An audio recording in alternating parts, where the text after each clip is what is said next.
Bonjour, ici Véronique Lajoie et Roch Giguère. Bienvenue à cette capsule Passion Jardin.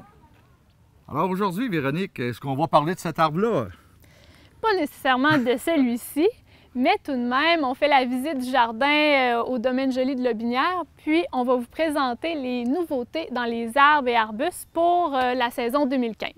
Alors, bonne visite! Ici, on a un hibiscus vivace, alors qui s'appelle Blue Satin. Alors, on voit ici une belle fleur bleue avec le milieu violacé. Certains jardiniers ont peur de la rusticité de cette plante-là. Alors, on a 3 autres variétés qui ont passé l'hiver ici au domaine joli de Lobinière. Et je connais plusieurs personnes qui réussissent à la cultiver, même en zone 4. Alors, une belle plante à acquérir. Alors, Blue Satin. Alors ici, on a un hydrangée macrophylla à grosses feuilles. Alors, l'hydrangée macrophylla est un petit peu moins rustique que l'hydrangée paniculé, mais celui-ci se comporte bien au Québec dans le sens qu'il y a une 2e floraison. Fait que si jamais le bouton floral, qui risque de geler durant l'hiver, gèle, eh bien, on va avoir la floraison de l'été sur le nouveau bois. Alors, vous voyez ici un beau rose. On voit des fleurs qui sont infertiles et des fleurs fertiles roses ici dans le milieu. Un très beau contraste. Alors, une belle plante qui peut fleurir jusqu'à 2 mois si on a les 2 floraisons. À ma gauche, un Betula nigra Chilosplash, un bouleau noir à petites feuilles panachées. Elles sont aussi légèrement rosées lorsqu'elles sont jeunes, c'est très joli.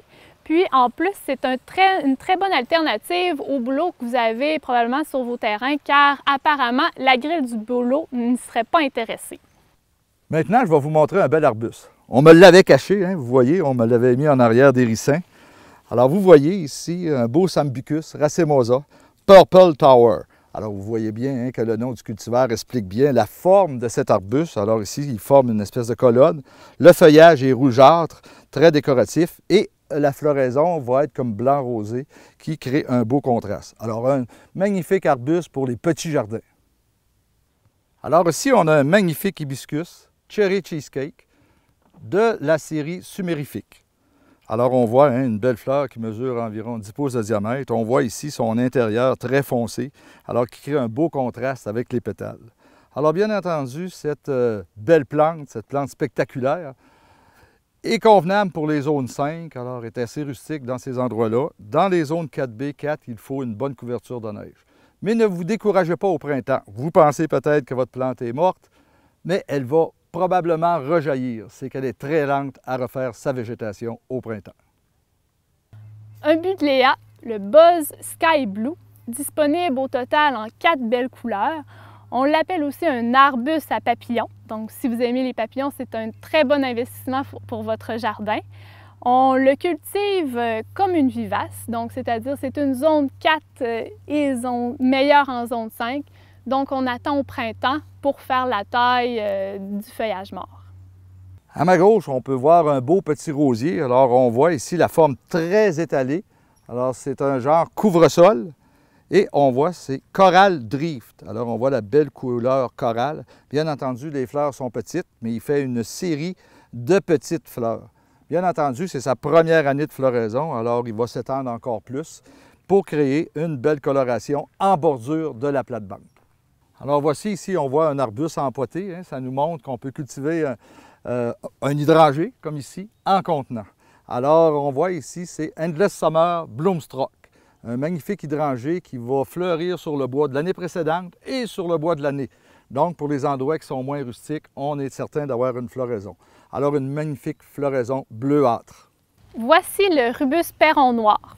Un arbuste très intéressant à incorporer au coin des petits fruits car c'est un mûrier sans épines. Donc, si vous avez des enfants, le ballon arrive dans l'arbuste, il n'y a pas de problème, pas de blessure. C'est un arbuste qui est très vigoureux et robuste, alors il faut le contenir.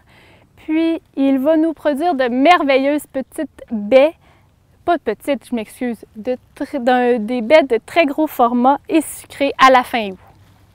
Alors, en avant de moi, ici, un peu à l'ombre, alors on a le Daphné burquoisii Lunar Eclipse. Alors, on voit ici le feuillage ici très délicat, un petit peu plus délicat que la variété traditionnelle. Alors, c'est une nouveauté au niveau des arbustes. Alors, ça va faire des fleurs au printemps.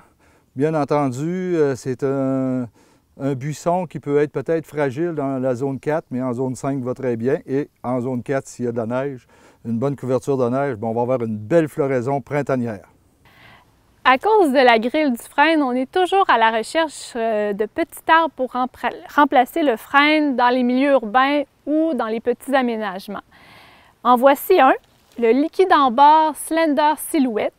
Il va venir environ à 3-4 mètres de haut et 1 mètre de large. Donc, on sous-entend qu'il y a une très belle forme colonnaire.